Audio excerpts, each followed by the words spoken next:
inviting me to speak today. I want to thank all the folks who helped organize this, the moderators. I hope we get to know you better, the question and answer, and all of you who decided to come out. I have, of course, prepared remarks, but there's a couple things I wanted to say just to lead off, and that is it's a great privilege to be here and to work in New York City and to work for the New York City Housing Authority.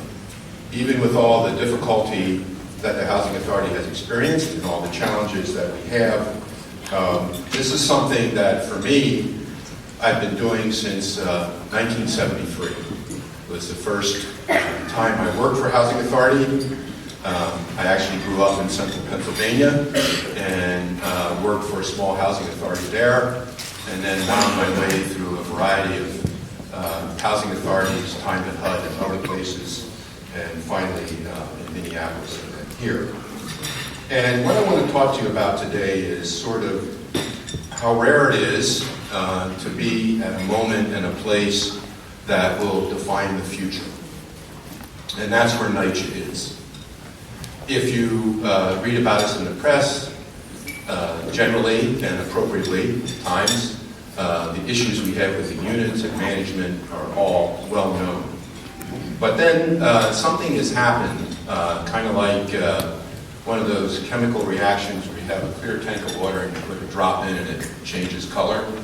And that is the agreement that we signed with the Southern District of New York in partnership with the city and HUD and ourselves. And we signed that agreement because hundreds of thousands of families depend on this housing. And what we have is an opportunity to take the agreement and move an agency forward in a way that's never been done. There's nothing to this scale anywhere else in the country. There's nothing this demanding. There are other agencies that have similar problems in terms of recapitalization, but they're not as big and they don't have the complicating issues of being in this difficult market. So we've provided housing for 85 years, and what we've done, are going to do with this agreement will be really a defining moment. I don't know, is Bart here? I was hoping he would be here. So Bart Schwartz is the monitor. And the way we've looked at this is we have a monitor team that was assigned to us through this agreement.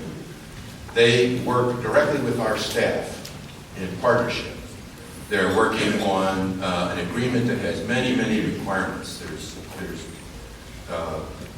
all kinds of compliance and other demands in the agreement, which I'll talk about in a minute. So this partnership, though, really demands that NYCHA refocus itself. And we have to refocus ourselves not only on the issues related to what's in the agreement, but we have to refocus ourselves so that we can rebuild the housing authority for the future. So we've been collaborating with the monitors team, and the results of those collaborations are a set of action plans. And for example, if you go to our website now, there's a heating action plan that you can look at, and it talks about what we're doing for heat this season and how we've radically changed the approach to heat and the maintenance of those facilities. The heat plan is one of several. We have another one related to our inspection protocols. We have another action plan related to the state funding that we received. I want to point out that in this relationship, when we signed the agreement, the city contribution is significant. It's in the billions of dollars over a 10-year period. We've also gotten some state money, and when I talk about those things, I always welcome that. But at the same time, our scale is unprecedented in terms of investment. We are probably sitting somewhere around $40 billion in capital needs, give or take. And once you're over 10, you've got 10 fingers, it's harder to count. But in fact, this is probably the single biggest issue for our future, and one that we intend to address very directly. But let me tell you what we're doing in the near term. we have the compliance requirements of the agreement, and they're very specific. For example, the agreement is around. If you take a look at it, there's Exhibit A, and that talks about lead. And there are 40 separate compliance requirements for lead. Everything from how we do repair work to eventually how we plan to abate it. I don't know how many of you have had a chance to deal with that whole process because you have a combination of EPA and HUD rules, but I would suggest if there's any of you that have the remotest interest in lead, you could actually spin it into gold. So, because the skills and the demands on the contractors in the market here to do the lead abatement work and the lead testing and the lead compliance is significantly high. So that's one example of a very complicated set of technical requirements that the agreement places on us. And our job is to respond to that and to try and meet those demands, and we're not there yet. One of the things about the agreement, I would say it's divided into parts. The first part is about how do you comply today, how do you deliver the basic services that you promised to deliver in the lease that you have with each family. Because NYCHA is currently not doing that. How do you do the basic services? And the agreement speaks to heat, elevators, lead, mold, pests, waste, and inspections. And it lays out the compliance requirements. The second part of the agreement, which I think is more challenging, is in the lead part, there's an abatement schedule. And it starts with 2 properties that have to be abated in the near term, 5 years, and then it goes up through the rest of the portfolio 15 years out. So if somebody thought, well, the monitor is just a temporary thing, or this agreement's a temporary thing, that's not true. And that's one of the profound changes that this agreement can bring, is that this is a long-term commitment, not just for the parties that signed it, but for NYCHA to do the work that's required there. The second part of the agreement then is the abatement demand.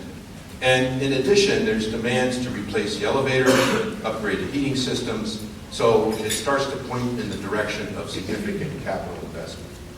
And the numbers are astonishingly large. So you come to New York and I immediately add 3 zeros to everything, and sometimes 6, which I thought, wow, that is big. But for example, if you were asking, say, what do you think it's going to cost you to do integrated pest management, I'd say we're estimating that's going to be $200 million worth of work. If you ask me about heat, I'd say that's somewhere between $2.2 and $2.5 billion. And it soon starts to add up to a set of immediate needs that are significant. But the other part of the agreement is changing the way we do business. And this, in some ways, is as important as the capital investment that we would have to make. Because it's in the business part of this that we get tripped up, sometimes by our own rules and our own selves. And that we have to cut through in some way. And last year, we passed a 2020 budget that begins to move resources to the field and to the properties. And if you're a property manager in the audience, everything happens at the property. Nothing really happens at your central office, except you hear about what happens at the property. So we have to refocus ourselves on managing at the site level and managing well.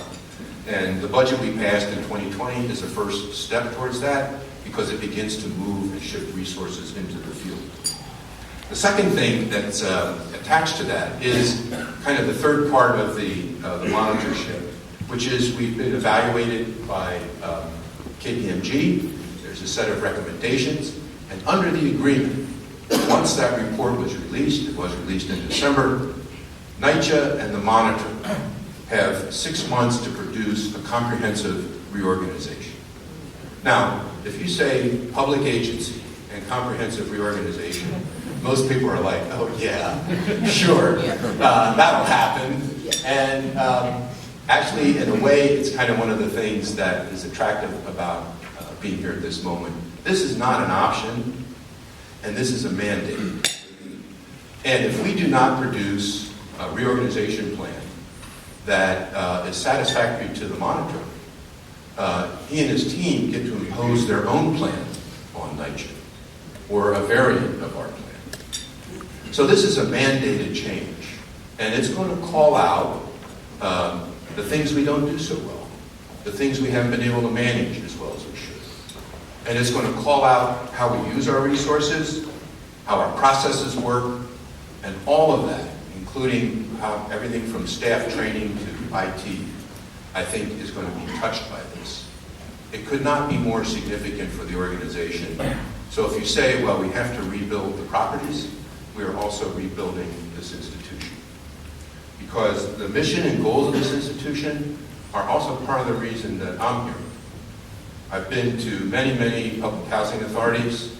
When I worked at HUD, I got to see housing authorities all over the country. Some were well-run, and some were in difficult conditions, like we're experiencing here at the moment. But all of them are fixable. Even NYCHA is fixable. It is a demand on the organization. It will be a demand on the city and the community as a whole. And we have to rise to that. You can say, well, okay, that's our job. It is. But I have said this in a number of other, this is going to touch, in some way, everybody who's in the room. You cannot rehab or reinvest in 174,000 units of housing without having a multiplier effect that extends to the entire city and even the region. So it is not something that's that far away from any of us. It is a demand that I think we can meet, and it is a demand that will require collaboration. It will require collaboration from many of you in this room, in partnerships, working with us, and helping us raise the capital funding that we need. So in the beginning of this process, we are at the early stages of doing a couple things. Preparing the reorganization plan. We are starting work on that with the monitors team and beginning to think about what kind of structure and operations we have. And then we're in the early stages of creating a capital plan. So if you know anything about us, we have about 62,000 units in a program called RAD and ACT. And that program is actually moving pretty well. And in fact, if we think we're going to close on or announce 2 more bundles of awards shortly, and hope to close one of those bundles in the first quarter and one in the second. We have another, beyond that, about 5,900 units in the queue. And if all goes well, we could be at the end of the year approaching 15,000 RAD converted units out of the 62. And of course, it's RAD and built to preserve and transfer to preserve, which both talk about making use of NYCHA's existing land and so forth. But that still leaves 110,000 units. 110,000 units times $150,000 a year. That's the number. That's the number that we would need to address heat, elevators, mold. And mold is pipes. And if you go in our buildings, a lot of those pipes are the same ones that were there when the thing was built. So that's an enormous infrastructure investment. There's also waste and pest management issues, and they require a touch of capital as well. So this number is significant, but you know, it can be done. It would be the largest single housing infrastructure investment in the history of the country. And it would be here. And it would be here in a way that can only happen in New York City. So that's the goal. And thinking about the plans to raise that money, thinking about how we have to operate to do that, we're not going to be able to do a business as usual approach for construction of that scale. We'll have to look at alternative methods, such as design build, which we're doing on the state funds that we just received. We'll also see them at risk and other approaches to actually doing the work. It's one thing to say we need the money, It's another thing to say that we can manage the job, and we have to do both.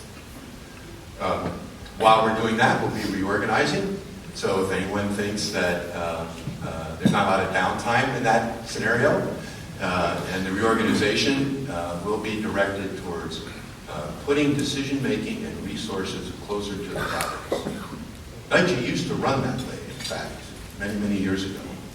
But public housing, because of how it's funded, kind of gets this, in the old days, even before HUD used asset management, you had 5 budget sheets for an agency the size of NYCHA, and all the billions were laid out on there, and it was all centralized. That used to be how housing authorities ran until the early 2000s. Now we are moving towards a property-based model, which for those of you who manage privately or nonprofits, that's the model we think we have to go to. So we have this moment. The agreement demands it. The conditions of the units demand it. Because frankly, when you go to these properties, you are seeing things that in any other market, if the person had a choice, they would have moved out. And we're in such a difficult market here for families in these income brackets that that's not a choice that's available to them. They deserve better service, and they deserve a reinvestment in the kind of work that we think would first stabilize and prepare our units for significant reinvestment in the future. So I guess one way to think about this is that there are a summary set of messages that we have to achieve compliance and do basic services better. We have to create a new organizational structure that's not rooted so much in our current models, but is rooted in sound business practice and is rooted in trying to achieve efficiencies of management and bring the scale of decision-making closer to where it actually has to be done. In today's NYCHA, that's not what's happening. In some cases, we do need our central crews and our responses to things like heat and elevators, but in other cases, we need a property-based system. And the third thing I would say is, this is going to be, we have a chance here to invest in a way that no other housing authority has ever done. We have a chance to create something new, to actually build something together. And I say the same thing to the residents, because embedded in that is a resident collaboration and a need to engage them. And often, they can tell you exactly where an issue is in the building in a way that is both appropriate and pinpoints some of the issues in terms of service delivery or physical needs. So we're a long way from the new NYCHA. We're a long way from rebuilding our housing authority. But we must do this. The agreement, to be clear, the HUD secretary signed the agreement because it was an arrangement acceptable to the secretary. And in the agreement, HUD declared us in default of the annual contributions contract that they use to provide the subsidies to the housing authority. Once you're declared in default, Congress has given the secretary significant power to intervene in local issues in all kinds of ways, including peeling off pieces of the agency and coming up with their own plans. And the agreement said, wait a minute, we want to put pause on that, and we want to try to do it here, locally. The city was very adamant about that. The mayor was very clear, and to the mayor's credit, he has invested as part of that negotiation. So this is our chance. I don't know what, I think we have a good partner with HUD. I think we've had a tremendous partner with the city and the city agencies, and we have to respect the Southern District because they're in the position, we're in the position we are now in part because we didn't do the right thing. So this is our time. And I guess if I had one message to leave you with is it is so complicated, but this is not impossible. There are transactions happening as we speak in probably the volume of dollars that I'm talking about right now. These are private transactions. It's the way the money flows around the world. And somewhere in this environment is NYCHA. Not the place you normally think of it, but that's where we will be, because we do not have a choice but to reinvest in our families, give them the housing basics that they deserve, and build for the future. So I think I'll stop there and just say this is an exciting opportunity. And also, someone asked me how New York was treating me, and I said it's the friendliest welcome I've ever received. Even with all the press and all that. People have just been genuinely open, and I've really appreciated that. It's something, when I go back to Minnesota, nobody believes me. But they said, "What's the matter with you? What happened?" And of course, I'm not from there originally, so it helps to be oriented in the East Coast anyway. But it has been really warm, and people have been really open, and I deeply appreciate that on a personal level. So thank you very much, and now we can get into the second part of the conversation this morning. Thank you.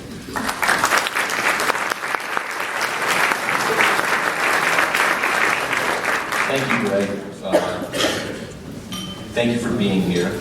I want to ask you about RAD. I mean, RAD has been pitched or envisioned as, in many ways, the centerpiece of a turnaround for NYCHA, right? It's like $12 billion of the $24 billion infusion. RAD is obviously converting over NYCHA properties to private management.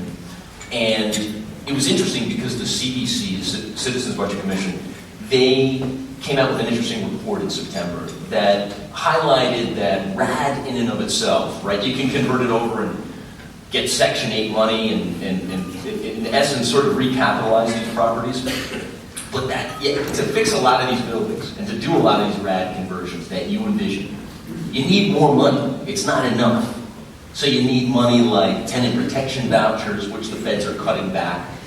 My question is that money there? And how are you worried that you'll be able to even do these 62,000 units that you envision, right, converting over to RAD? So let me answer in a couple of ways. One, I think we can do the 62,000 units.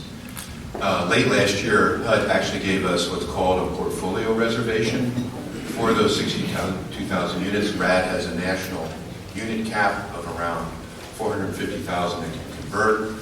So we went in and secured the 62,000. That means we're teed up in a way for the HUD side of this. And they know, they're starting to know our deals. We have HDC as a partner. And the model here, it's interesting. I realize most folks use the word privatization, but we're actually, NYCHA owns the land subject to a lease. And that may seem like a technicality, but it's not, because the ground lease establishes a relationship with the private entity, whether that's a for-profit or non-profit. That's very different from saying it's just privately owned. We have a lot of say in how that entity works and manages. With respect to resources, I'd say that we face this issue not just in New York, but nationally. And one of the pressures I think that will happen is that the demand for tenant protection vouchers and other forms of funding is going to increase. We're not the only housing authority with stock that meets HUD's tests for tenant protection vouchers. There's literally thousands of units out there. And I believe there's actually a coalition with NYCHA included, and that we can, working through our delegation and others, raise this money. How much money do you need to accomplish this RAD goal? Well, the RAD already includes some tenant protection vouchers.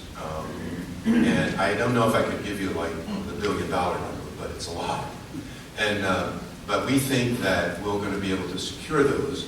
And HUD is not unaware that folks are coming in with portfolio conversion. So that will eventually have to affect how HUD distributes those values. And secondly, the question that I think is more to the heart of what you're asking is, what will Congress do? And will they, in fact, make the investment in public housing, whether it's through a tenant protection voucher? I'm hoping they will, yes. We have a very active delegation here. Congresswoman Velasquez, for an example, has put in a bill to raise $70 billion, through the capital program that HUD currently administers. Congresswoman Maxine Waters has a similar bill. We kind of have coast-to-coast. And I think there's an appetite for the investment because everyone acknowledges the conditions. And the other thing that's different, we meet with HUD on a monthly basis. They come up from DC, we're sitting in the room together, they can see us, and they can see what they're doing, what we're doing. They can see where we're succeeding, they can see where we might be struggling. The monitor agreement, the actual agreement, does set up a different dynamic, and we're hoping over time that that will also work towards funding. So follow up on that. I mean, why stop RAD at 62,000? Why not increase it to more of the portfolio? Is that an economic barrier or a political one? Why not bring it further? Well, we could. I think there are other properties out there that we could bring into RAD. I think in the 110,000 that are not being treated, we're going to have some choices, whether that's RAD or other approaches. I think we have to work that out, but we're not opposed, if the numbers work, to making that kind of investment in the rest of the portfolio. Okay, and another key part of NYCHA 2.0 is what you call, I think, build to preserve. Also, it's been known by other names such as infill. Just the idea of developing market rate and other real estate on NYCHA property to raise revenue. And last year, the Citizens Budget Commission essentially declared that that program is stalled, if not dead. And NYCHA has since withdrawn the Homes Towers proposal on the Upper East Side. I think you're still talking to folks at Fulton Houses. Projects in Brooklyn are not off the ground. What is the status of that initiative, and what is it going to take to accelerate it to the point where it will generate the revenue that you need? So it takes a while to think about this because you have to think about it from the residents' point of view. And they have New York has something so unique because we actually build towers in the park. It's not just a theme from some architectural era. We built it. And if I'm a resident, a low-income family in one of our units, we're being asked to, hey, will you take a new building in your park area or in the land that you've defined as your neighborhood? And I think for any neighborhood in New York, that's a demand, depending on the size and scale of the building. So I would say that what we've been doing is working through at the various sites that you mentioned a few of them. There are a few others as well. And we're deeply engaged in the Fulton Working Group. And I want to say that the group has really been very, exchanges are open. The concerns that the residents have about this type of transaction is very clear. And in listening to them, I think we can craft some new arrangements that could facilitate moving some of these build-to-preserves ahead. Everything from resident protections, who gets access to new units, sort of fundamentals about what happens with, okay, you want to build this, what happens to the money that comes out of that investment and guaranteeing it goes back into the property. Those are things that we're all committed to do. So I think for the moment, there's still potential out there. I think there are still some of these opportunities exist inside the market area they're in, and it's hard to predict those sometimes, but I do think it can be reinvigorated. And I think, I'm hoping that when we come on the other side of some of the discussions we're having with folks, there'll be new ideas that prevail on how we roll that program out. Can you talk about the pace, Greg, of RAD conversions and this infill? I mean, everything seems kind of moving like it's at a glacial pace, right? You've got 15,000 maybe by the end of the year, maybe. You haven't really done too many. Have you done any infill?